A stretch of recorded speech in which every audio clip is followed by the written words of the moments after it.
حالت سے کرے شاعر کہتا ہے کہ مناؤ روز و شب جلسہ جو ہوگا دیکھا جائے گا، مناؤ روز و شب جلسہ جو ہوگا دیکھا جائے گا، کرو سرکار کا چرچا جو ہوگا دیکھا جائے گا۔ اور نبی کے ماننے والے ہیں زندہ اب بھی دنیا میں، نبی کے ماننے والے ہیں اب بھی زندہ دنیا میں، لگاؤ زور سے نعرہ جو ہوگا دیکھا جائے گا۔ نعرہ تکبیر، نعرہ رسالت، علماء اہل سنت، مسلک اعلی حضرت، عشق و محبت، عشق و محبت، سادات کرام، نعرہ تکبیر، نعرہ رسالت۔ سامعین کرام و رفیقان گرامی،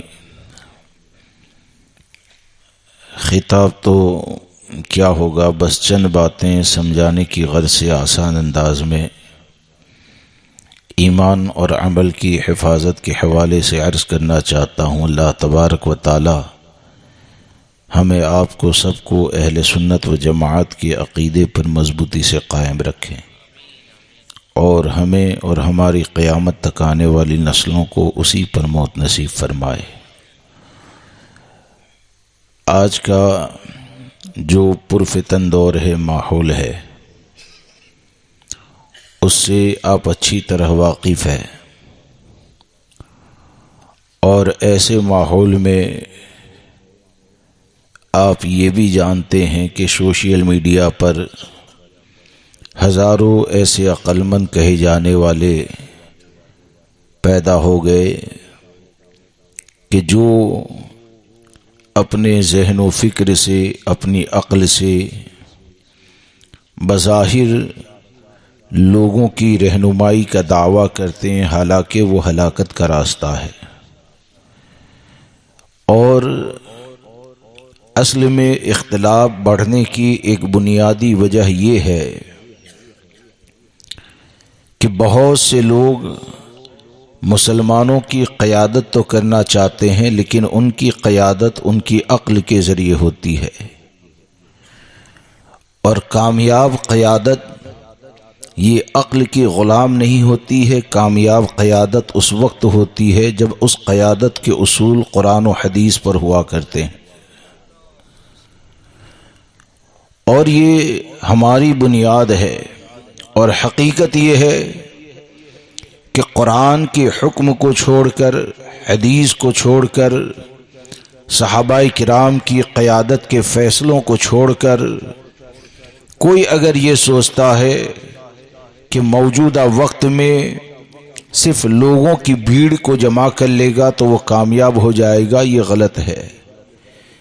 اسلامی تاریخ مکمل اس بات کے اوپر گواہ ہے کہ ہماری جن قیادتوں نے لوگوں کے دین، ایمان، عقیدے کی اور دنیا کی حفاظت فرمائی، ان میں آپ کو ایک بھی قائد صلح کلیت کے مزاج والا نہیں ملے گا، ایک مثال کوئی نہیں پیش کر سکتا ہے، بلکہ جتنی بھی قیادت کرنے والوں نے مسلمانوں کے دین اور ایمان کی حفاظت کی تو ان کے قیادت کے اصول یہ قرآن کے حکم کے مطابق ملیں گے، حدیث کے حکم کے مطابق ملیں گے، اور انہوں نے تعداد کا سہارا لیا، لوگوں کا سہارا لیا، اور ظاہری اسباب اور وسائل کا جو جائز ہے اس کا سہارا لیا، لیکن وہ تمام قیادت کرنے والوں کا بھروسہ اللہ کی ذات پر ہوتا تھا۔ وہ تمام قیادت کرنے والوں کا بھروسہ اللہ کی ذات پر ہوتا تھا، تو اللہ تبارک و تعالیٰ نے اگرچہ وہ مختصر سے ہوتے تھے انہی کو غلبہ عطا فرمایا۔ میں آپ کو ایک مثال دوں کہ آج کے وقت میں جب مسلمانوں پر ظلم ہوتا ہے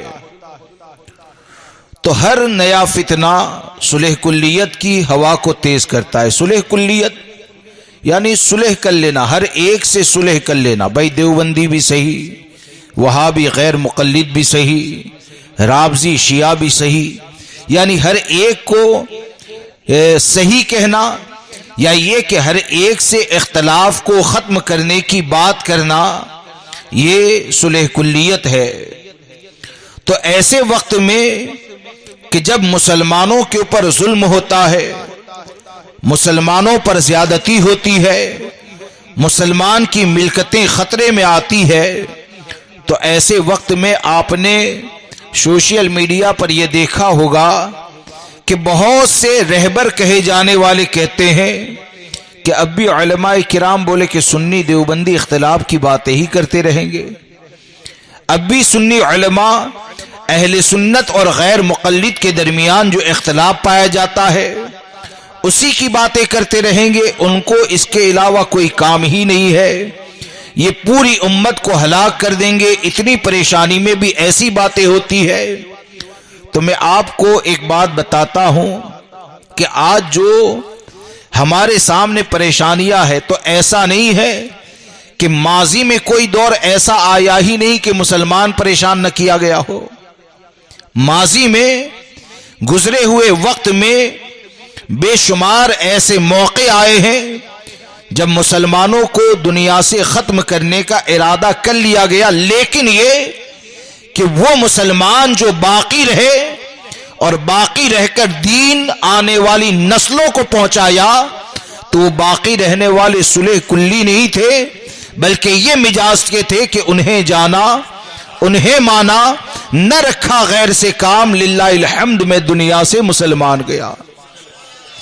آج اصل میں لوگوں کو ڈرایا جاتا ہے، حالانکہ یہ حقیقت ہے، جو بھی آیا ہے جانے کے لیے آیا ہے، جو بھی آیا جانے کے لیے آیا، ہم آئے ہیں، ہم کو بھی جانا ہے، تو یہ جان تو ہے ہی اسی لیے کہ ایک نہ ایک دن اس کو جانا ہی ہے، لیکن اللہ نے ایک نعمت ہمیں وہ عطا فرمائی ہے جو یہاں پر بھی بچانا ہے، قبر و حشر میں بھی بچانا ہے، وہ ایمان کی دولت ہے، وہ عشق مصطفیٰ ہے۔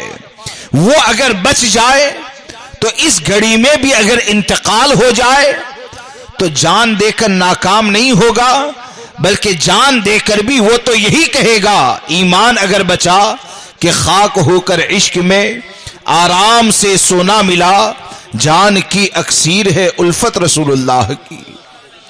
اصل ہے ایمان کی حفاظت۔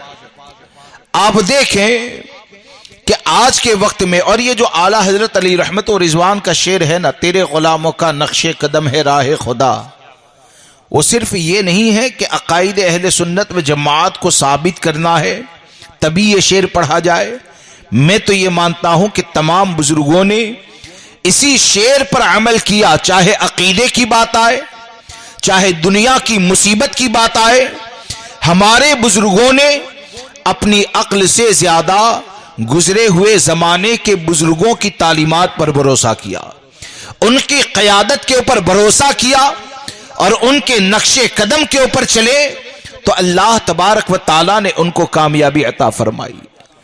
اب آج کے دور میں ہمارے سامنے جو پریشانی ہے، تو ایک مثال دے کر جو صلح کلیت کی باتیں کرتے ہیں یا جو یہ کہتے ہیں کہ معاذ اللہ آج کے وقت میں تو ایسا ہونا چاہیے، ویسا ہونا چاہیے، طرح طرح کی باتیں ہوتی ہے، تو میں ایک مثال دے کر اپنی گفتگو کو آگے بڑھاؤں کہ حضرت سرکار سیدنا صدیق اکبر کا دور جانتے ہیں نا، صدیق اکبر رضی اللہ تبارک و تعالیٰ کا دور، اس سے دو باتیں سمجھ میں آتی۔ ایک تو یہ کہ آج جو سوشل میڈیا کے فالوورز کو دیکھ کر لوگ اس کے پیچھے بھاگتے ہیں، چاہے منہاجی کی قبر پر فاتحہ پڑھنے والا ہو، لیکن بھاگیں گے کیوں؟ بلکہ اس کے پیچھے بہت چلنے والے، ارے تم قرب قیامت میں جیتے ہو اور فالوورز کی بات کرتے ہو۔ صدیق اکبر کا زمانہ یہ خیر القرون میں سے ہے۔ کون سا زمانہ ہے؟ یہ بہتر زمانوں میں سے ہے، جس زمانے کو بہتر ہونے کی سند امام الانبیاء صلی اللہ تعالی علیہ وسلم نے عطا فرمائی۔ تو ایسے زمانے میں مسیلمہ کذاب نے جب نبوت کا دعویٰ کیا نا، تو اس کے فالوورز، اس جھوٹے کے فالوورز اتنے زیادہ پیدا ہو گئے تھے کہ 40,000 کا تو لشکر اس کے پاس پایا جاتا تھا۔ جب خیر القرون میں نبوت کا دعویٰ کرنے والا کذاب اس کے فالوورز اگر پیدا ہو سکتے ہیں تو قرب قیامت میں منہاجی کی قبر پر جانے والے کے فالوورز پیدا ہو تو اسے دیکھ کر بہکنے کی ضرورت نہیں ہے، بلکہ ہم کو یہ یاد رکھنا ہے کہ تمام بزرگوں کا انتخاب گمراہیت سے بچانے کے لیے یہ امام احمد رضا کی ذات ہے، اور امام احمد رضا کے مسلک پر، ان کے عقیدے پر جو قائم ہے تو یقین جانے اس کا ایک بھی چاہنے والا نہ ہو پھر بھی وہ ہمارے سروں کا تاج مانا جائے گا، اور جو امام احمد رضا کے مسلک سے ہٹ جائے تو ہزاروں فالوورز اگر پیدا ہو جائے تو یقین جانے وہ ہزاروں لوگ میدان محشر میں نجات کا ذریعہ نہیں ہے۔ اور دوسری بات یہ کہ صدیق اکبر رضی اللہ تبارک و تعالیٰ کے دور میں جو پریشانیاں تھی، تو ایک تو ارتداد کا فتنہ، یعنی لوگ مرتد ہو رہے تھے، وہ فتنہ بھی تھا۔ اس کے علاوہ مانعین زکوٰۃ کا فتنہ کہ بہت سے لوگوں نے زکوٰۃ دینے سے انکار کر دیا، وہ بھی تھا۔ تیسرا معاملہ حضرت اسامہ کا لشکر جو نبی اکرم صلی اللہ تعالی علیہ وسلم نے روانہ فرمایا تھا، اور پھر یہ مسیلمہ کذاب کا فتنہ جو بہت بڑی طاقت بن کر ابھرا تھا۔ اور ایسے وقت میں صدیق اکبر رضی اللہ تبارک و تعالیٰ کا جو دور تھا نا، تو آپ نے بدری صحابہ کو حصول برکت کے لیے اب جہاد میں جانے سے روک دیا تھا کہ یہ بدری صحابہ مختصر بچے ہیں، اب یہ جہاد میں نہیں جائیں گے، ان کے وجود سے برکتیں حاصل کریں گے۔ لیکن یہ کہ مسیلمہ کذاب کا فتنہ اٹھا تو اس وقت صدیق اکبر رضی اللہ تبارک و تعالیٰ نے وہ بدری صحابہ کو بھی جہاد کا حکم دیا کہ جاؤ جا کر مسیلمہ کذاب کا مقابلہ کرو۔ اب آپ سوچیں کہ مسلمانوں کے سامنے ہزاروں پریشانیاں ہیں، اور ایسے پریشانی میں ہر محاذ پر برائی کا خاتمہ جو ہوتا ہے وہ صرف بائیکاٹ کے ذریعے نہیں ہے، وہ صرف زبان کے ذریعے نہیں ہے، بلکہ صدیق اکبر رضی اللہ تبارک و تعالیٰ نے ان تمام برائیوں کا مقابلہ جب تلوار کے ذریعے کیا اور کبھی بھی باطل سے اتحاد نہ کیا، اور اللہ نے ان کو غلبہ عطا فرمایا، اللہ نے ان کو کامیابی عطا فرمائی۔ تو اب آپ مجھے بتائیں کہ وہ صدیق اکبر کہ جنہوں نے ہر فتنے کا مقابلہ کیا ہے، تو وہ فتنے کا مقابلہ باطلوں کے ساتھ اتحاد کے ذریعے نہیں ہے بلکہ باطلوں کے رد کے ساتھ ہے۔ تو آج کے وقت میں اگر مسیلمہ کذاب کا نمونہ کہا جائے تو اسے آپ دیوبندی جماعت کہہ سکتے ہیں کہ مسیلمہ کذاب نے نبوت کا دعویٰ کیا تھا، اور انہوں نے معاذ اللہ یہ لکھا کہ بعد زمانے نبوی بھی اگر کوئی نیا نبی پیدا ہو جائے تو معاذ اللہ خاتمیت محمدی میں کوئی فرق نہیں آئے گا۔ اب آپ مجھے بتائیں کہ ایسا عقیدہ رکھنے والا اگر آج کے دور میں ہے اور تمہاری ملکیت اگر خطرے میں آ جاتی ہے، ایسا عقیدہ رکھنے والا اگر آج کے دور میں ہے، تمہاری جان اگر خطرے میں آ جاتی ہے، ایسا عقیدہ رکھنے والا اگر آج کے دور میں ہے، تمہارا کاروبار خطرے میں آ جاتا ہے، تو آپ ذرا بتائیں کہ کیا ایسے لوگوں سے اتحاد کرنے سے تم کو غلبہ عطا کیا جائے گا؟ ایسے لوگوں سے اتحاد کرنے سے اللہ تمہیں عزت عطا فرمائے گا؟ ارے اسلاف نے ہم کو یہ بتایا کہ جب بھی ایسے عقائد والے پیدا ہو جائے تو کہیں سے بھی پیدا ہوں گے، تو یقین جانے اگر ایسے لوگوں کا بائیکاٹ کرو گے اور اپنے عمل سے یہ کہو گے کہ نبی سے جو ہو بیگانہ اسے دل سے جدا کر دے، پدر مادر برادر مال و جا سب ان پر فدا کر دے، اگر یہ مجاز تمہارا ہوگا تو اگرچہ مختصر ہوگے، اللہ تبارک و تعالی عزتیں تم ہی کو عطا فرمائے گا۔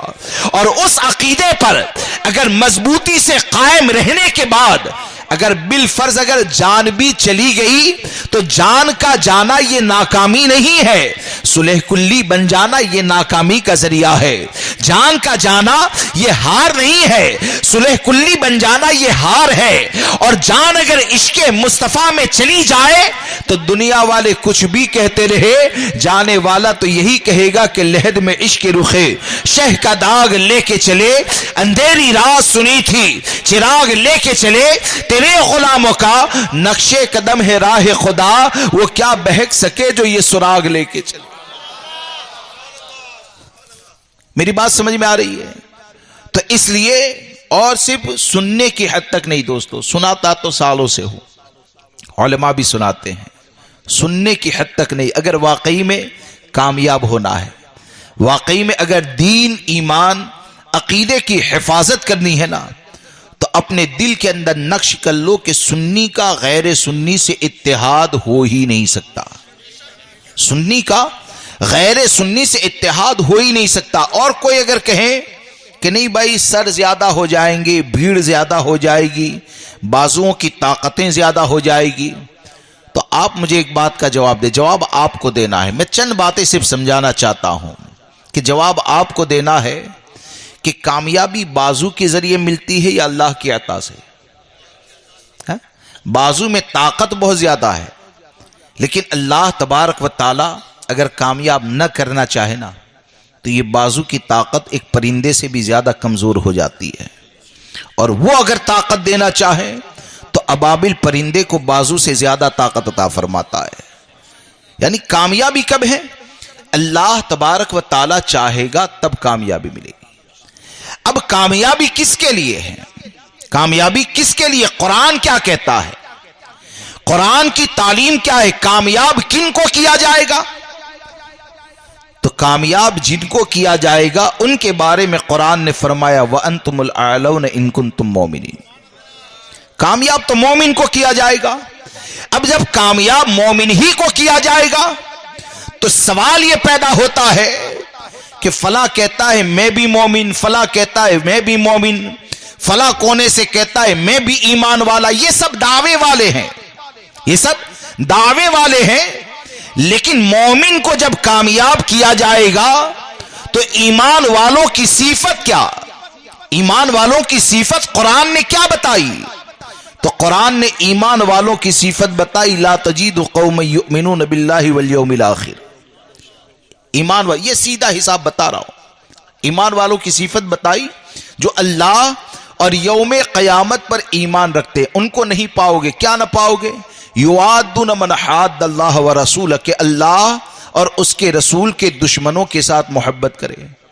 یعنی ایمان والوں کے لیے کامیابی اور ایمان والوں کی صفت یہ کہ وہ اللہ اور اس کے رسول کے دشمنوں سے محبت بولیے نہیں کریں گے۔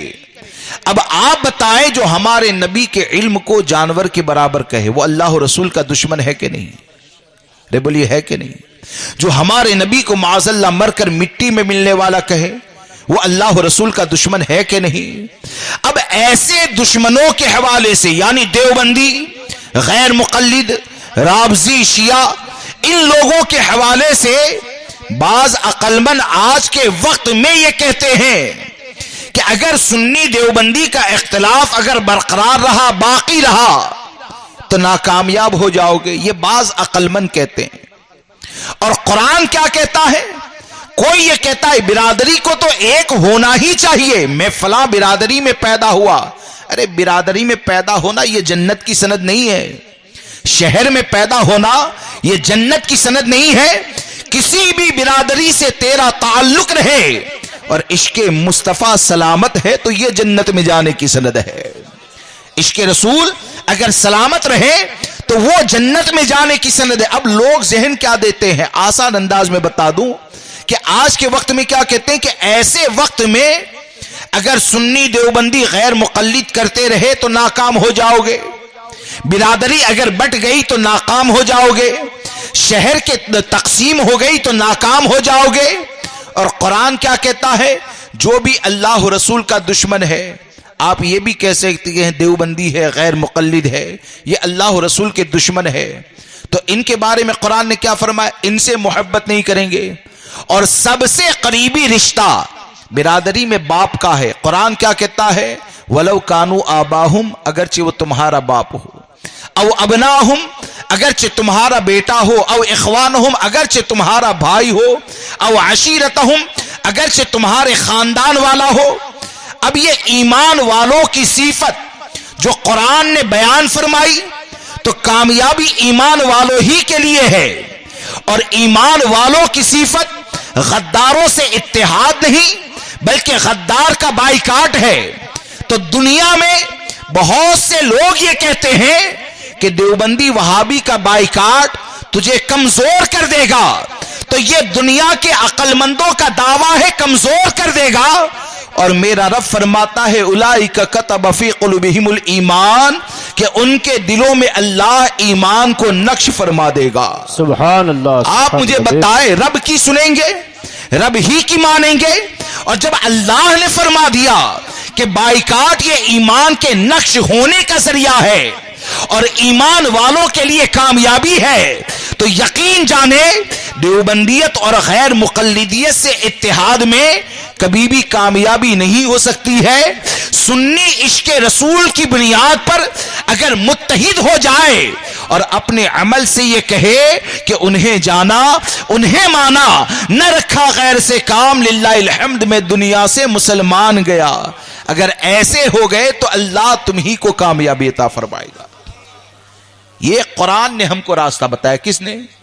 کوئی ادھر ادھر کی بات کرتا ہے، اپنے ذہن سے بات کرتا ہے، اپنی عقل سے بات کرتا ہے، کوئی تاریخ کی کتابوں کے حوالے کی بات کرتا ہے. میں نے جو سوچ اور فکر کی بات کی ہے وہ سوچ ہے کہ جس سوچ کو لے کر 1450 سال کی قیادتوں نے مسلمانوں کو آباد کیا ہے، جس سوچ کی بنیاد پر مسلمان کامیاب ہوئے. لہذا دوستو، سب سے پہلے یہ بات یاد رکھ کر چلیں کہ کبھی بھی ایسے لوگوں کو اپنا رہنما نہ سمجھے، ایسے لوگوں کو تمہارا خیر خواہ نہ سمجھے کہ جو سنی دیوبندی کو ایک کرنے کی معاذاللہ بات کرتے ہیں. اور دوسری بات یہ کہ نبی اکرم صلی اللہ تعالی علیہ وسلم کو اللہ تبارک و تعالی نے حاکم بنایا. کیا بنایا؟ قرآن میں ہے نا، فلا وربک لا یؤمنون حتی یحکموک فیما شجر بینہم. اے محبوب، تمہارے رب کی قسم، وہ اس وقت تک مومن نہیں ہو سکتا جب تک اپنے آپسی اختلاف میں آپ کو حاکم نہ بنا لے، فیصل نہ بنا لے. تو حاکم یہ ہمارے آقا کی ذات ہے. کون ہے حاکم؟ ہمارے آقا کی ذات ہے. اور میں اکثر یہ کہتا ہوں کہ مخلوق میں ہماری سب سے زیادہ بھلائی چاہنے والی کوئی ذات ہے تو وہ ہمارے آقا کی ذات ہے. ٹھیک ہے؟ اور پھر یہ کہ سنی کا ہر فرد اگر کامیابی حاصل کرنا چاہتا ہے تو بغیر کسی مبالغہ کے علماء کی موجودگی میں یہ کہتا ہوں کہ ہمارے آقا صلی اللہ تعالی علیہ وسلم نے ہر ایک امتی کو دونوں جہاں میں کامیاب ہونے ہی کا نسخہ عطا فرمایا. یعنی میں خود اپنی کامیابی کے لیے جتنی کوشش کرنے والا ہوں، یا یہ کہیے کہ میں اپنی ذات کے حوالے سے جتنا بہتر سوچتا ہوں، قسم خدا کی امتی کے ہر فرد کے لیے ہمارے آقا صلی اللہ تعالی علیہ وسلم اس سے کئی گنا زیادہ، ہزاروں گنا زیادہ بہتر سوچ کے مالک ہے.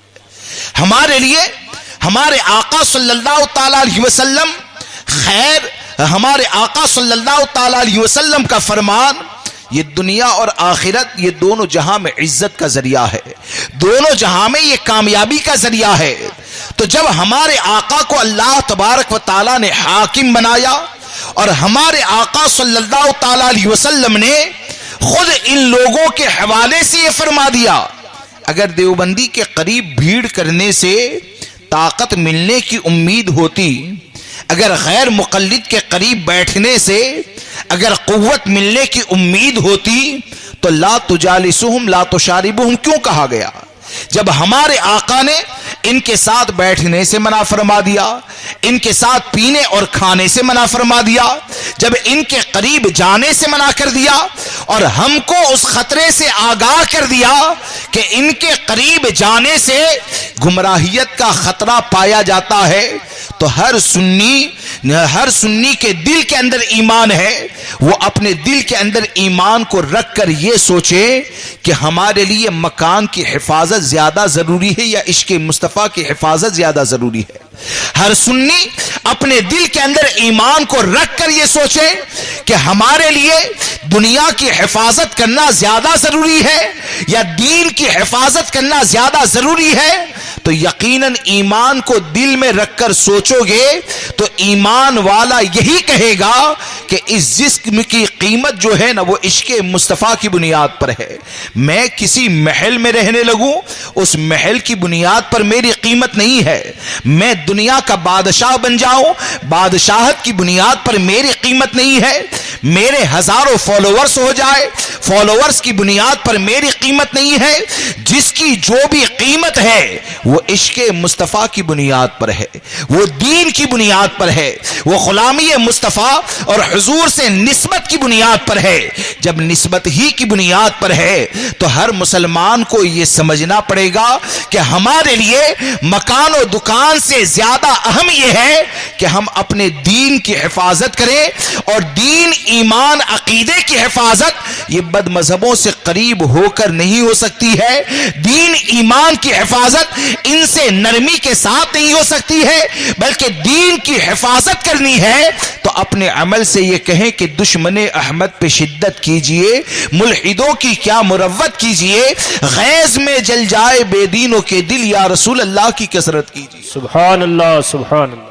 یہ ایمان، عقیدے کی حفاظت کا ذریعہ۔ اور دوستو ایک بات بتاؤ کہ یہ حقیقت ہے کہ دیکھیے، زبانی طور پر لوگ کہتے ہیں کہ ہم سے ایسا نہیں ہوتا ہے، ہم سے وہ نہیں ہوتا ہے، اور رشتہ داروں کی بنیاد پر گھال میل کرتے ہیں، اور کیا کہتے ہیں، غیر مقلد سے مقابلہ نہیں ہو پائے گا۔ بولے کیوں؟ بلکہ ہمارے رشتے میں بھی غیر مقلد ہے۔ دیوبندی سے مقابلہ نہیں ہو پائے گا، بولے کہ رشتے میں دیوبندی ہے۔ اور سب سنی مل کر بھی سنیوں کی حفاظت نہیں کر پاتے اور وہاں پر کمزوری دکھاتے۔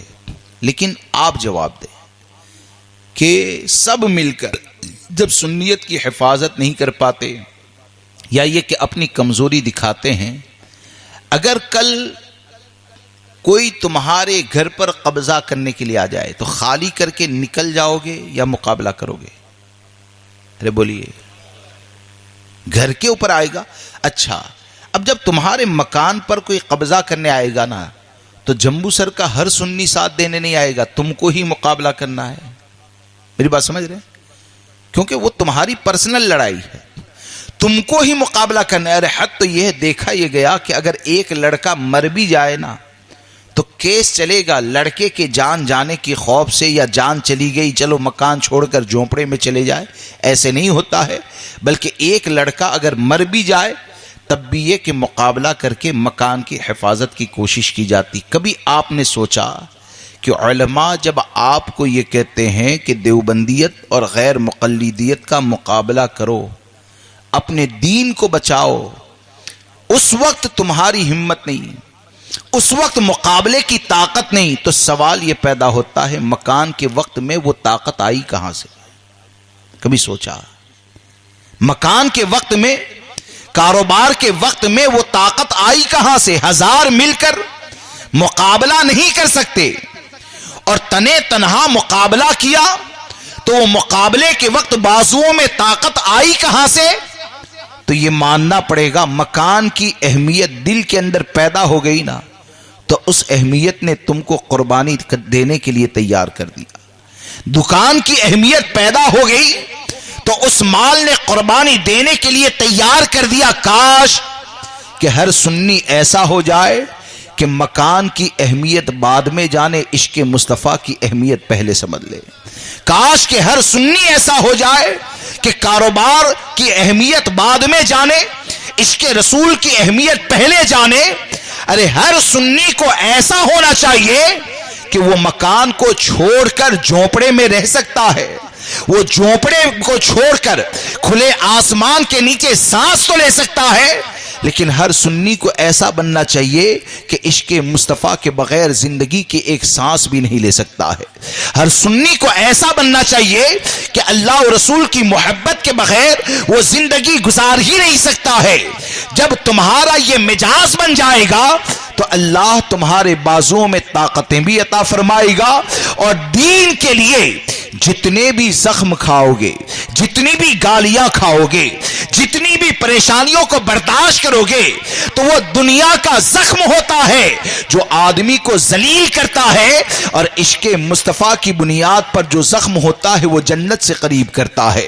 عشق مصطفیٰ کی بنیاد پر جو تکلیف ہوتی ہے وہ اللہ اور رسول کی بارگاہ سے قریب کرتی ہے. لہذا دوستو, اپنی زندگی کا مقصد یہ بنائیں کہ بیان تو سنتے رہتے ہیں, احکام تو سنتے رہتے ہیں, لیکن کامیابی اس میں ہے کہ اس بات کا عہد کر کے یہاں سے جائیں کہ ہمارا گھر میں داخلہ بعد میں ہوگا, بد مذہبوں کا بائیکاٹ پہلے ہوگا. اس نیت کے ساتھ جائے کہ اب کی آنے والی جو صبح ہوگی, بیدار ہوگی, تو انشاءاللہ ہمارا کھانا پینا, چائے ناشتہ, اٹھنا بیٹھنا یہ دیوبندی غیر مقلدوں کے ساتھ نہیں ہوگا, بلکہ ہم پانی کا گھونٹ بھی پیئیں گے تو ہمارے قریب میں کوئی چہرہ ہوگا تو وہ عاشق رسول کا چہرہ ہوگا.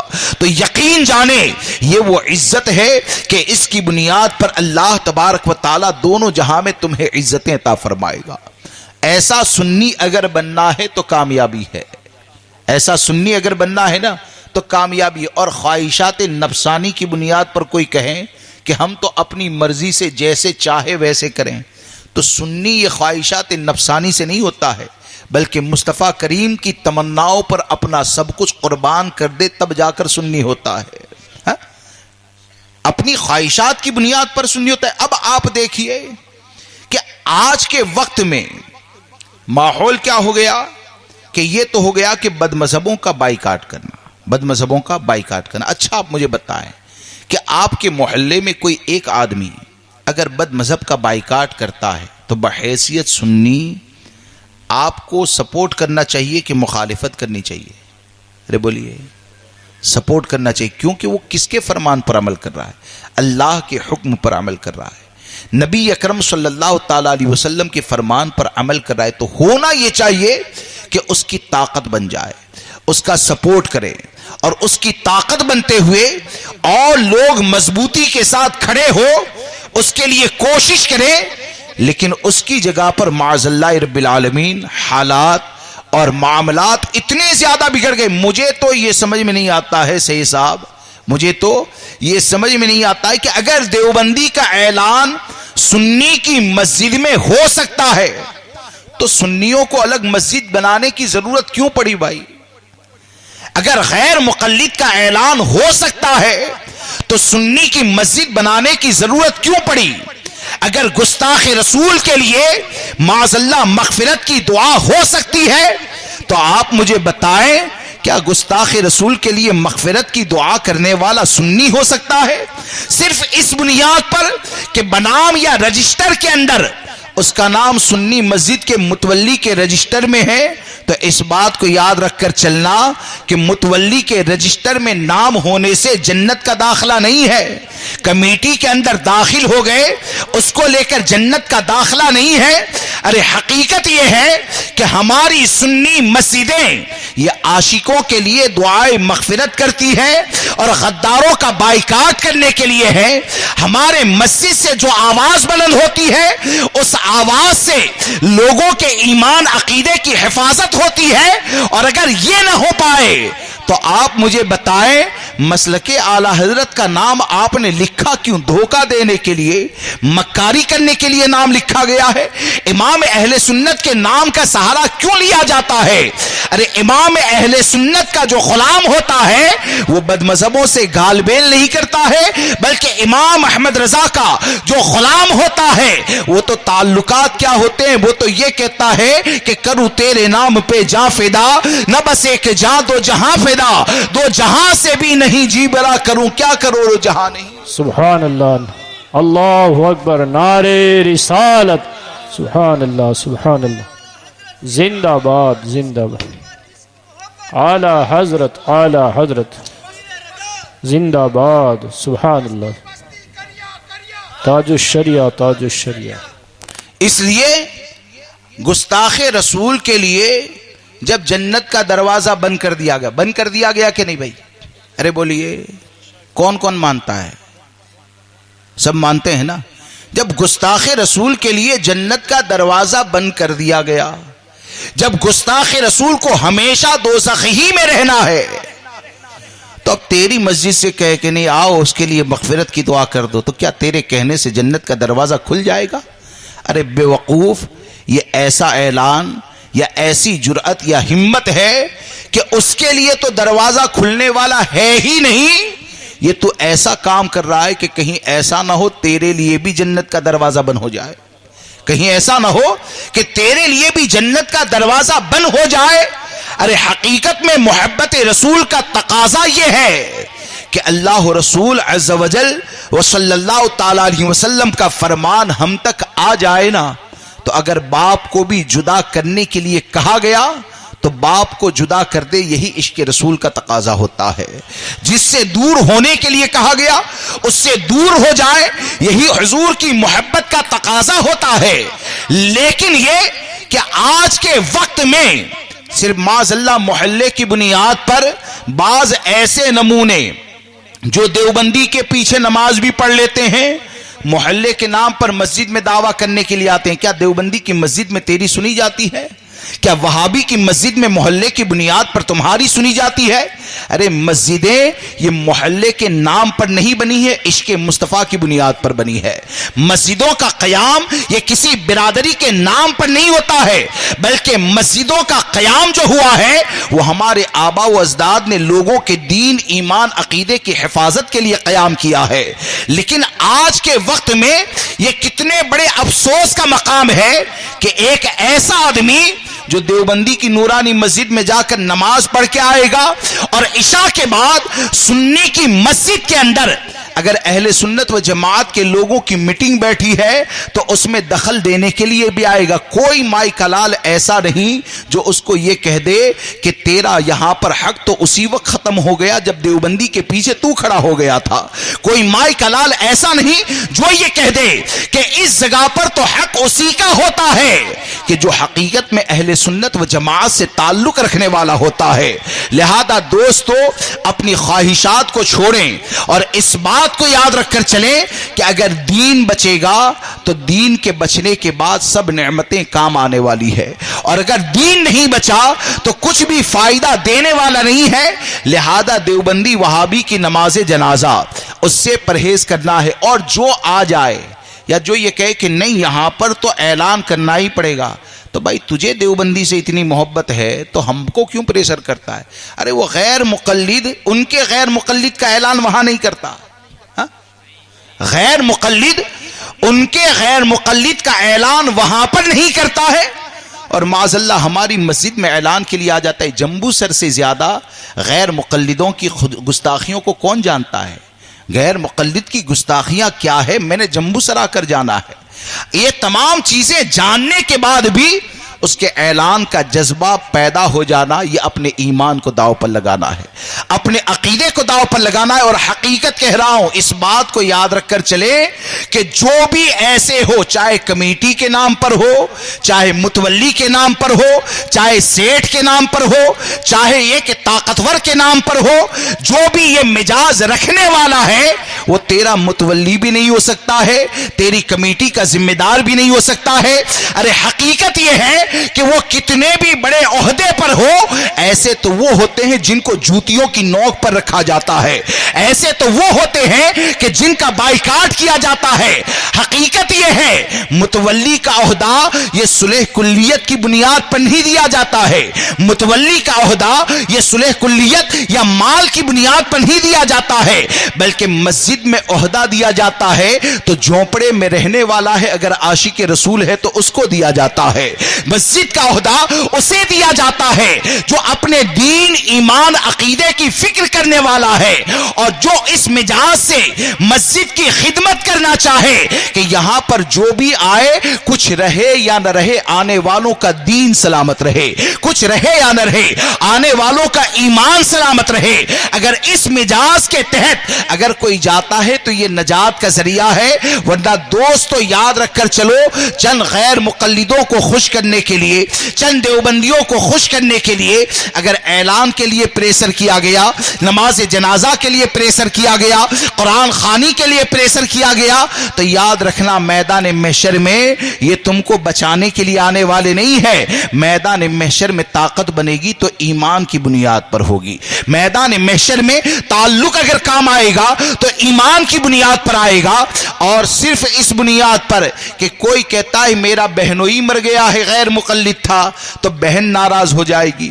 کوئی یہ کہتا ہے پھوپھی تھی تو پھوپھا ناراض ہو جائے گا۔ تو یہ جتنے بھی رشتہ داریاں ہیں نا، ان کے لیے میں اکثر یہ کہتا ہوں، میری باتوں پر غور کرنا، سوچنا اس بات پر کہ آج جن رشتہ داروں کی بنیاد پر آپ معاذ اللہ ایمان عقیدہ جو لوگ داؤ پر لگاتے ہیں، وہ کم سے کم اتنا سوچیں اور اس بات کے اوپر غور کریں کہ آج اگر کسی رشتہ دار کو ہم نے راضی کر لیا، یعنی بد مذہب کو اگر راضی کر لیا، مثال کے طور پر ایک بد مذہب کو راضی کر لیا اور اس کو دسترخوان پر بٹھایا، ابھی وہ کھانا بھی نہ کھا پایا تھا اور انتقال ہو گیا، تو آپ مجھے بتائیں قبر میں جب اتارا جائے گا تو وہ پیٹ بھر کے کھانے والا بچانے آئے گا؟ ارے بولیے، وہ آئے گا بچانے؟ جتنے بھی رشتہ دار ہیں وہ بچانے آئیں گے؟ قبر میں اکیلا چھوڑ کر آ جائیں گے نا، اور یہ سب رشتہ دار جب چھوڑ کر آئیں گے تو قبر میں بچانے کون آئیں گے؟ وہ ہمارے آقا آئیں گے۔ سمجھ رہے ہیں؟ قبر میں بچانے کے لیے ہمارے آقا۔ تو کس کو راضی کرنے کے لیے کس کو ناراض کرتے ہو؟ اتنا بھی نہیں سوچا؟ دنیا کے رشتہ دار کو یعنی ہمارے آقا نے ہم کو بتایا باپ کیا ہوتا ہے، بھائی کیا ہوتا ہے، رشتہ دار کیا ہوتے ہیں، مسلمان کے حقوق کیا ہے، جانور کے حقوق کیا ہے۔ تو قبر میں جاؤ گے تو وہاں پر بھی ہمارے آقا تشریف لائیں گے۔ پھر میدان محشر میں جب اٹھو گے تو میدان محشر میں ان لوگوں کو جو راضی کر لیا تو کیا کھینچ کر زبردستی جنت میں لے جائیں گے؟ ارے میدان محشر میں پیاس بھی لگے گی تو جام کوثر دینے والی ذات وہ بھی ہمارے آقا کی ہے۔ جب پل صراط سے گزرتے ہوں گے نا تو یہ جن رشتہ داروں کو راضی کرنے کے لیے گال میل کیا، اس میں سے ایک بھی آ کر بال سے زیادہ باریک، تلوار سے زیادہ تیز پل سے گزارنے والا نہیں ہے۔ اس جگہ پر بھی رب سلیم کی صدائیں اگر کوئی بلند کرنے والی ذات ہے تو وہ ہمارے آقا کی ذات ہے۔ اور دوستو جب در در کی ٹھوکریں کھاؤ گے اور کوئی پناہ دینے والا نہ ہوگا تو ایسے وقت میں اگر کوئی انا لہا کہہ کر اپنے دامن میں پناہ دینے والی ذات ہے تو وہ بھی ہمارے نبی کی ذات ہے۔ اور اسی کو امام احمد رضا کہتے ہیں، جو نہ بھولا ہم غریبوں کو رضا، یاد اس کی اپنی عادت کیجئے۔ اور جب سرکار کو یاد کرنا عادت بن جائے، یعنی مجھے کسی کے سامنے مسکرانا اس وقت ہے جب مسکرانے سے میرے نبی راضی ہو جائے، مجھے کھانا اس وقت کھلانا ہے جب میرے آقا راضی ہو جائے، مجھے بائیکاٹ اس وقت کرنا ہے جب میرے آقا راضی ہو جائے، مجھے گلے اس لیے لگانا ہے کہ امام الانبیاء راضی ہو جائے۔ اگر یہ مزاج بن جائے تو اسی مزاج کی تعلیم حضور تاج الشریعہ نے دی کہ جو پیا کو بھائی اختر وہ سہانا راگ ہے، جس سے ناخوش ہو پیا وہ راگنی اچھی نہیں۔ اس لیے میری بات سمجھ میں آ رہی ہے نا؟ اس لیے دیوبندی وہابی کا بائیکاٹ کریں گے انشاءاللہ۔ درود پاک پڑھ لیجیے، اللہم صلی علی صلی اللہ تعالی سیدنا و مولانا محمد معدن الجود والکرم وآلہ واصحابہ وبارک وسلم، صلاۃ و سلام علیک یا سیدی یا رسول اللہ صلی اللہ تعالی علیہ وسلم۔ اور عقیدے کی حفاظت کے ساتھ، یعنی عقیدہ یہ ہماری بنیاد ہے۔ کیا ہے؟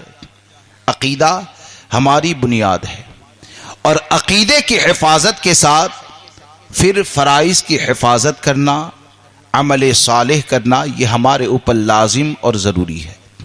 ایسا نہیں کہ عمل کو چھوڑ دیا جائے، بالخصوص کہ آج کے دور میں لوگوں کا جو یہ مزاج دیکھا جاتا ہے، یا بہت سے لوگوں کی سوچ یہ ہے کہ سوشل میڈیا پر اگر کوئی چمک جاتا ہے، سوشل میڈیا پر اگر کوئی چمک گیا، تحفظ ناموں سے رسالت کی بات کر رہا ہے، اس کے بعد اس کے جرائم بھی ہوتے ہیں نا، تو معاذ اللہ لوگ اسے نظر پھیر لیتے ہیں، اور سوچ یہ بن جاتی ہے کہ نہیں یہ تو اچھا کام کر رہا ہے، اب اس کی خرابیوں کا رد نہیں ہونا چاہیے۔ دوستو اس بات کو یاد رکھ کر چلو کہ دنیا میں جو کامیابیاں مسلمانوں کو ملی ہے نا، وہ صرف سوشل میڈیا کی بھیڑ کے ذریعے نہیں ہے، بلکہ آپ ماضی کی قیادتوں کو دیکھیں گے تو آپ کو یہ نظر آئے گا کہ ماضی کی قیادتیں وہ رہی کہ جہاد کے اندر ہوتے تھے تب بھی نمازوں کی پابندی ہوتی تھی، جہاد کے اندر رہتے تھے صحابہ کرام، یہ حالت جہاد میں رہتے تھے اور حالت جہاد میں جماعت کے ساتھ نماز کو ادا کیا جاتا تھا، جماعت کے ساتھ نماز کو ادا کیا جاتا تھا۔ لیکن آج اصل میں معاملہ یہ ہے کہ عمل کی اگر بات آ جائے، سوشل میڈیا پر اگر ٹھنگا دکھانا ہے 1000 تیار ہو جاتے ہیں، بھیڑ جمع کرنی ہے جھنڈے اٹھانے ہزاروں تیار ہو جاتے ہیں، لیکن عمل کی اگر بات آئے تو عمل کے میدان میں کوسوں دور نظر آتے ہیں۔ آپ نے کبھی اس بات کے بارے میں سوچا، آپ نے کبھی اس بات کے اوپر غور کیا کہ ہماری پوری زندگی اور ہماری پوری زندگی کی جو محبتیں ہیں نا، تو ہم کو تو ایسا نظر آتا ہے کہ ہماری محبتوں کی ابتدا یہ بھی دنیا کے لیے ہے، ہماری محبتوں کا اختتام یہ بھی دنیا کے لیے ہے۔ ارے بلکہ حد تو یہ ہے کہ آج دین سے ہم اتنے زیادہ دور ہو گئے کہ آج اگر میرا بچہ 2000 روپے کا نقصان اگر کر دیتا ہے، اس نقصان کے اوپر ماں کی طرف سے بھی سختی ہوگی، باپ کی طرف سے بھی سختی ہوگی۔ ایک بچے نے اگر مکان کے اندر کھڑکی کا نقصان کر دیا، اس نقصان کے اوپر جو غصہ ہوا کرتا ہے، کبھی آپ نے سوچا کہ وہ ناراضگی کا اظہار تمہاری اولاد فجر میں سوئی رہتی ہے تب ہوتا ہے؟ وہ ناراضگی کا اظہار ظہر کی نماز کو جانے کی بنیاد پر ہوتا ہے؟ وہ ناراضگی کا اظہار عصر و مغرب و عشاء کو جانے کی بنیاد پر ہوتا ہے؟ ارے دوستو، ایک کھڑکی اگر ٹوٹ جاتی ہے تو کھڑکی کا ٹوٹ جانا یہ آخرت میں تباہی کا ذریعہ نہیں ہے۔ 2000 کا اگر نقصان ہو جاتا ہے تو 2000 اگر چلے گئے، ہو سکتا ہے دوپہر میں کما کر آ جائے، اور کما کر نہ بھی آیا اور اسی حال میں مر گیا تو بادشاہ کا کفن بھی وہی ہوگا جو تیرا کفن ہونے والا ہے۔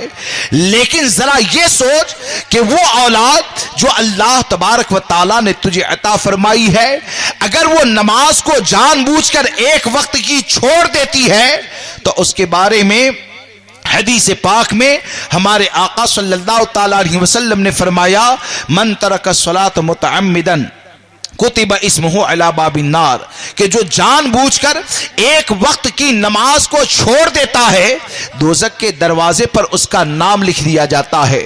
اب آج کے وقت میں دونوں طرف سے دیکھا جائے، یعنی علماء اہل سنت عقیدے کی بات کرے تو کہتے کہ مولانا نماز کے بارے میں نہیں بولتے، تو کیا سنی امام مسجد میں لکڑی لے کر کھڑا ہوتا ہے کہ کوئی نماز کے لیے مت آنا؟ یہ ہر سنی کی ذمہ داری ہے، اور ہر سنی جانتا ہے کہ 5 وقت کی نماز کا ادا کرنا مسلمانوں پر فرض ہے، مسلمانوں پر لازم ہے۔ مسجد کے دروازے نماز پڑھنے والوں کے لیے کھلے ہیں، لیکن آپ اگر مسجدوں کو ویران کرو گے تو کیسے کام چلے گا؟ لہذا دوستو، نماز پنجگانہ کی حفاظت کریں اور حقیقت جانیں کہ آج جو بزدلی کا ماحول ہے، آج جو ڈر اور خوف کا ماحول ہے، اگر اپنے دل کے اندر ہمت پیدا کرنا چاہتے ہیں تو ہمت کا سر چشمہ یہ کمال ایمان کی بنیاد پر ہوتا ہے، ہمت کا سر چشمہ یہ عمل صالح کی بنیاد پر ہوتا ہے کہ جب آدمی نیک عمل کرتا ہے تو نیک عمل کی بنیاد پر موت سے محبت پیدا ہو جاتی ہے، اور جب موت سے محبت پیدا ہو جائے تو موت سے محبت کرنے والا بزدل نہیں ہوتا ہے بلکہ ہمیشہ طاقتور ہی ہوا کرتا ہے۔ موت سے محبت کرنے والا ہمیشہ طاقتور ہی ہوا کرتا ہے۔ آج ہمارے لیے یہ کتنے بڑے افسوس کا مقام ہے کہ نمازوں کا معاملہ اگر دیکھیں، ہزاروں بے نمازی پائے جاتے ہیں، اور پھر یہ کہ وقتی طور پر ہاتھ اٹھا دینا، وقتی طور پر بھیڑ کو جمع کر لینا، یہ مجاز بنتا جا رہا ہے۔ دوستو، اس بات کو یاد رکھ کر چلیں کہ نماز پنجگانہ کی جو حفاظت ہے، یعنی ایک وقت کی نماز کو اگر چھوڑ دیں تو جس کے بارے میں یہ فرمایا گیا کہ دوزخ کے دروازے پر اس کا نام لکھ دیا جاتا ہے، اور دوزخ کا سب سے کم درجے کا عذاب، دوزخ کا سب سے کم درجے کا عذاب یہ ہے کہ آگ کی جوتیاں پاؤں میں پہنائی جائے گی، اور جس کی گرمی کی بنیاد پر یہ دماغ ایسے کھولے گا جیسے پتیلی کے اندر کھانا ابلتا ہے، ایسے یہ دماغ کھولے گا۔ اب آپ ذرا سوچئے، اپنے اوپر رحم کریں، بلکہ حقیقت تو یہ ہے کہ اگر ہم اپنے آپ سے محبت کرنے والے بن جائے، اگر ہم اپنی اولاد سے محبت کرنے والے بن جائے، تو محبت کرنے والوں کا مزاج یہ ہوگا کہ وہ مال کو جمع بعد میں کرے گا، سب سے پہلے نمازوں کی حفاظت کرے گا۔ کیوں کہ اگر تو اپنی جان سے محبت کرتا ہے تو کم سے کم اتنا تو سوچ کہ جب سب سے کم درجے کا عذاب اتنا سخت ہے تو بار بار نمازوں کو چھوڑ دینا اس کا عذاب کیا ہوگا۔ اور پھر یہ کہ ہمارا جسم تو اتنا زیادہ کمزور ہے کہ حرام دیکھنے میں اپنی زندگی گزارتے ہیں، حالانکہ ہماری آنکھ اتنی کمزور کہ ایک تنکا آنکھ کے اندر چلا جائے تو تنکے کو ہماری آنکھ برداشت نہیں کر پاتی ہے۔ ہمارا جسم اتنا کمزور کہ اگر بخار پیدا ہو جائے تو بخار کی گرمی کو ہمارا جسم برداشت نہیں کر پاتا ہے۔ ہمارا جسم اتنا کمزور ہے کہ اگر ٹھنڈک پیدا ہو جائے تو ٹھنڈی کو برداشت نہیں کر سکتا ہے۔ تو ذرا سوچو اللہ کے عذاب کو کیسے برداشت کرے گا۔ اس لیے سب سے بڑا عقل مند وہ ہے جو اپنے عقیدے کو بچائے، تسلف فی الدین اختیار کرے، اور تسلف فی الدین اختیار کرتے ہوئے تمام فرائض کی حفاظت کرے۔ کیونکہ اگر فرائض کی حفاظت نہیں کرتے ہیں تو فرائض کی حفاظت نہ کرنا یہ دنیا آخرت دونوں جہاں میں تباہی اور بربادی کا ذریعہ ہے۔ آپ نے کبھی سوچا کہ نماز یہ نبی اکرم صلی اللہ تعالی علیہ وسلم کا عطا کردہ اتنا بڑا تحفہ ہے، اور ہمارے آقا صلی اللہ تعالی علیہ وسلم کی بارگاہ سے ایسا عظیم تحفہ عنایت کیا گیا کہ یہ تحفہ ہم کو دیا جاتا ہے، اور تحفہ دینے کے ساتھ ہم کو یہ بھی بتایا جاتا ہے قرۃ عینی فی الصلاۃ، کہ نماز میں میری آنکھوں کی ٹھنڈک رکھی گئی ہے۔ یہ تحفہ دیا گیا، اور تحفے کے ساتھ اس نماز میں سجدہ بھی دیا جاتا ہے، اور سجدہ وہ حالت ہے کہ جس حالت میں بندہ رب سے سب سے زیادہ قریب ہوا کرتا ہے۔ نماز کا تحفہ دیا گیا، اور تحفے کے ساتھ ہم کو یہ بھی بتایا گیا من حافظ علیہا کانت لہو نورا و برہان و نجات یوم القیامہ، کہ جو نماز پنجگانہ کی حفاظت کرتا ہے کل میدان محشر میں یہ 5 وقت کی نماز اس کے لیے نور بنا دی جائے گی، برہان بنا دی جائے گی، نجات کا ذریعہ بنا دیا جائے گا۔ اب آپ سوچیں کہ ایک مسلمان اگر روزانہ 2.5 گھنٹے اپنی زندگی سے نکالتا ہے اور نمازوں کی حفاظت کرتا ہے تو یہ کتنا بڑا انعام ہے۔ یہ اتنا بڑا انعام ہے دوستو کہ جس انعام کے بارے میں قرآن میں اعلان کیا گیا والذین هم علی صلاتهم یحافظون، کہ وہ لوگ جو نمازوں کی حفاظت کرتے ہیں اولئک هم الوارثون، یہی لوگ وارث ہے۔ کس چیز کے وارث ہے؟ ارے دنیا کی وراثت جو ہوتی ہے نا، اس میں تو ایک طاقتور باپ کے مرنے کے بعد بہنوں کا حصہ لے لیتا ہے۔ ایک طاقتور جو ہوتا ہے وہ بہنوں کو فسلا کر جہیز کا کچھ سامان دے کر دستخط لے کر قبضہ کر لیتا ہے، لیکن یہ کہ اگر نماز پنجگانہ کی حفاظت کرنے والے بن گئے، دل میں عشق مصطفیٰ سلامت ہے، عقیدے پر مضبوطی سے قائم ہیں، تو اللہ تبارک و تعالی فرماتا ہے کہ نمازوں کی حفاظت کرنے والے کو اللہ تبارک و تعالی وراثت میں جنت الفردوس عطا فرمائے گا، اور جنت الفردوس عطا کی جائے گی، اور اس طور پر عطا فرمائے گا ہم فیہا خالدون، کہ جس میں ہمیشہ کے لیے رہنا ہے۔ اب آپ سوچے کہ آپ دنیا میں یعنی 60 سال کی محنت کے بعد ایک مکان نہیں بنا سکتے ہیں، ایک محل نہیں بنا سکتے ہیں، 10 گھنٹہ محنت کرتے ہیں، یعنی 25 کروڑ اگر جمع بھی کر لیا نا، آپ اس کو پوچھے دل مطمئن ہو گیا؟ وہ کہتا ہے دل مطمئن نہیں ہوا ہے، بلکہ اتنے کروڑ کا مکان بنایا ہے اور مال جمع کرنا ہے۔ لیکن آپ ذرا غور کریں کہ اگر ایک بندہ مومن تسلف فی الدین کے ساتھ اگر 5 وقت کی نماز کی حفاظت کرنے والا بن جائے تو دنیا کے کام میں 9 گھنٹے دیتا ہے, دنیا کے کام میں 10 گھنٹے دیتا ہے, اس کے بعد بھی تمنا کا مکان نہیں ہوتا ہے, لیکن ایک مسلمان اپنی زندگی سے روزانہ 2.5 گھنٹے کو رب کی عبادت کے لیے نکال لے, عقیدے پر مضبوطی سے قائم ہو جائے, تو یہ روزانہ کے 2.5 گھنٹے نکالنا اور اسی میں اپنی زندگی کو گزارنا, یہ ایسا محل ملتا ہے کہ اللہ اس کے بدلے جنت الفردوس وراثت میں عطا فرماتا ہے. اس کے بدلے اللہ تبارک و تعالی وراثت میں جنت الفردوس عطا فرماتا ہے. لہذا نماز پنجگانہ کی حفاظت بھی کرنی ہے نا, نماز پنجگانہ کی حفاظت کرنی ہے.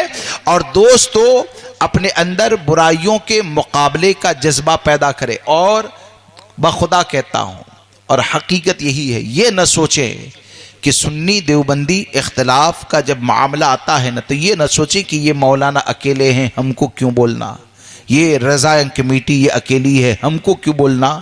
ارے دوستو یہ وہ لوگ ہیں کہ جو تمہارے نسلوں کے عشق مصطفیٰ کی حفاظت کی کوشش کرنے والے ہیں.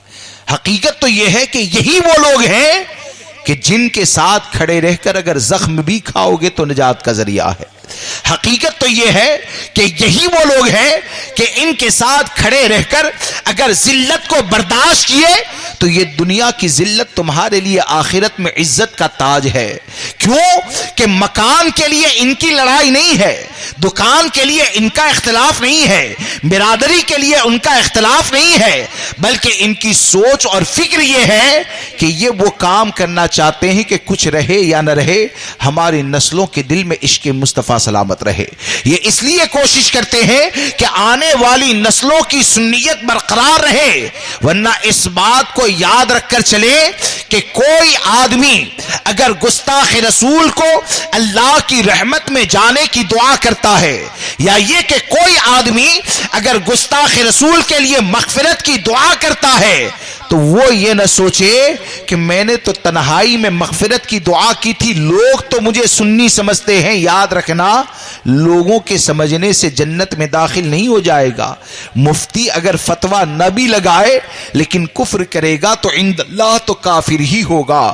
اگر گستاخ رسول کے لیے مغفرت کی دعا کی جائے گی تو اندھیرے میں کریں, اس کو جائز سمجھے, تب بھی یہ کفر ہی مانا جائے گا. اور سنی لا علمی کی بنیاد پر اگر اس کی نماز جنازہ پڑھ لے, ایک نہیں بلکہ لاکھوں لوگ بھی گستاخ رسول کے لیے بخشش کی دعا کرنے والے کی نماز جنازہ پڑھ لینا, تو نماز جنازہ پڑھنے سے جنت کا دروازہ کھلنے والا نہیں ہے. لہذا یہ سنیت کا جو معاملہ ہے وہ دین کا معاملہ ہے, سنیت کا جو معاملہ ہے ایمان عقیدے کا معاملہ ہے. اور ہر سنی اپنی جگہ پر یہ سوچے, ہر سنی اپنی ذمہ داری کو سمجھے کہ اگر یہ مجاز نہ دیا گیا اور یہی ماحول رہا تو کل تم مر جاؤ گے نا, تو تمہارا مکان بچوں کے لیے ہوگا جس میں وہ رہیں گے, تمہارا بینک بیلنس ہوگا جس سے وہ گوشت خرید کر کھائیں گے, تمہارا مال ہوگا جس کے ذریعے وہ کاروبار کو ترقی دیں گے. لیکن یہ کہ تم نے اگر یہ نہ بتایا کہ گستاخ رسول کی مغفرت ہو ہی نہیں سکتی ہے, تو یاد رکھنا وہ محل جنت میں لے کر نہیں جائے گا, وہ کاروبار کی بڑھوتری وہ جنت میں لے کر نہیں جائے گی, وہ دنیا جنت میں لے کر نہیں جائے گی. اس لیے ہر سنی اپنے دل کے اندر یہ ارادہ کر کے اٹھے, کسی بھی علاقے میں کہیں پر بھی سنیت کی جب بات ہوگی تو سنیت کی حفاظت کے لیے کھڑے ہونا یہ ہر سنی کی ذمہ داری ہے. کس کی ذمہ داری ہے؟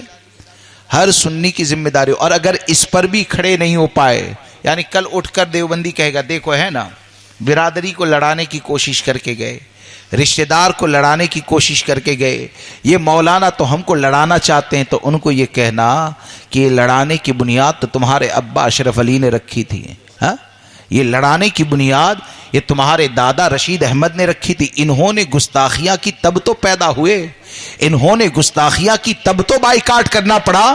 اگر تم یہ چاہتے ہو نا کہ مل جاؤ تو ان تمہارے اباؤں کو کافر مانو اور ان کو جو کافر نہ مانے ان کو بھی کافر مانو، تو ہم کو تم سے کوئی اختلاف نہیں ہے۔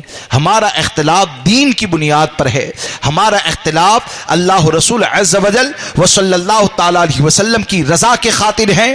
لہذا دوستو مختصر میں ایک جملہ یاد رکھ کر چلیں کہ دیوبندی غیر مقلد سے ہمارا کچھ بھی ہو ہی نہیں سکتا، چاہے ان سے تعلق رکھنا ہو وہ بھی حرام ہے، دعوت دینی ہو وہ بھی حرام ہے، کھلانا ہے وہ بھی حرام ہے، اس کے علاوہ معاملہ نماز جنازہ وہ بھی ناجائز و حرام، ان کا اعلان وہ بھی ناجائز و حرام، ان کے ساتھ کچھ ہو ہی نہیں سکتا ہے۔ اب یہ کہ اگر کوئی مسجد والا مجبوری بناتا ہے کہ نہیں گرمی سنی کے مال سے اگر طاقت ہے تو لگاؤ نا، یعنی ایسی ٹھنڈک تم کو چاہیے کہ دیوبندی لاڑی کے گلے والا اے سی لگا دے گا، اور اس کے بدلے کیا ہوگا؟ بولے کہ مولانا اب دیوبندی کا رد نہیں کریں گے۔ کیوں؟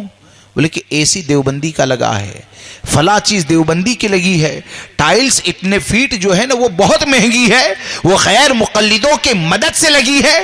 تو مجھے بتائیے مسجد کی فضیلت ٹائلز کی بنیاد پر ہے کیا مسجد کی فضیلت اے سی کی بنیاد پر ہے؟ ارے دوستو اس ٹھنڈک کو کیا کرو گے؟ اس ٹھنڈک کو کیا کرو گے؟ یہاں دنیا کی ٹھنڈک مل جائے گی، لیکن اگر رد بن ہو گیا، عقیدے کی حفاظت نہ رہی، تو قبر کی گرمی سے کون بچائے گا؟ میدان محشر کی ذلت سے کون بچائے گا؟ اس لیے ہم اس بات کو یاد رکھ کر چلے، ہم سنی ہیں، دیوبندی وہابی کا احسان نہ لیں، اور مسجد کی فضیلتیں شاندار منارے سے، شاندار محراب سے اور بہت مہنگے پتھر سے نہیں ہے۔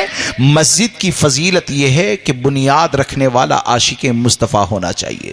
مسجد کی فضیلت یہ ہے کہ مسجد بنانے والا عاشق مصطفیٰ ہونا چاہیے، اور ایسی ہو یا نہ ہو مسجد بنانے کا مالے کا مجاز یہ ہونا چاہیے کہ جو دیوبندی کے سامنے دامن نہ پھیلائے، بلکہ یہ کہیں تیرے ٹکڑوں پہ پلے، غیر کی ٹھوکر پہ نہ ڈال، جھڑکیاں کھائے کہاں چھوڑ کے صدقہ تیرا۔ اس مجاز سے مسجد بھی بنائے، دین کا کام کرے، سنیت کا کام کرے، اور سنیت کے نام پر جمع ہو، اور یاد رکھ کر چلے میدان محشر میں برادریوں کی بنیاد پر نہیں پہچانے جاؤ گے۔ برادری کوئی بھی ہو، علاقہ کوئی بھی ہو، کسی بھی ملک سے تعلق رکھتا ہو، ہمارے دل کا کانٹیکٹ اس دل والے سے ہے جس کے دل میں عشق مصطفیٰ کا چراغ روشن ہے، جس کا تعلق اہل سنت و جماعت سے ہے۔ اللہ تبارک و تعالی رضائن کمیٹی کو مزید تقویت عطا فرمائے، دونوں جہاں کی بھلائیاں عطا فرمائے۔